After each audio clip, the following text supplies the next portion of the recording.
Sunday వస్తే కూరగాయలు, groceries అందరూ రీస్టాక్ చేసుకునే విధానమే. కాకపోతే మా ఇంట్లో జరిగేది చెప్తాను వినండి. సండే వస్తే మార్నింగ్ బ్రేక్‌ఫాస్ట్ అవ్వగానే మా ఆయన ఏమేమి తీసుకురావాలి అని అడుగుతారు. నేను కూడా కొన్ని మర్చిపోయి కొన్ని చెప్తూ ఉంటాను. వచ్చిన తర్వాత అది తేలేదు, ఇది తేలేదు అంటూ ఉంటాను. మీ ఇంట్లో కూడా ఇదే జరుగుతుంది కదా! చాలామంది ఇళ్లలో ఇదే రిపీట్ అవుతూ ఉంటుంది.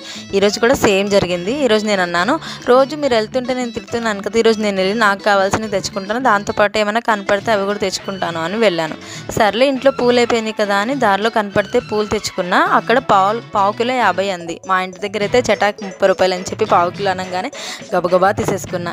కానీ నేను ఎప్పుడైనా విజయవాడ నుంచి వచ్చేటప్పుడు మాత్రం పావు కిలో పూలు తెచ్చుకుంటానండి మార్కెట్ నుంచి. పూలు పావు కిలో, సీజన్ అయితే 100 రూపాయలు, సీజన్ కాకపోతే 70 రూపీస్ ఉంటుంది. కానీ 10 డేస్ వస్తాయి.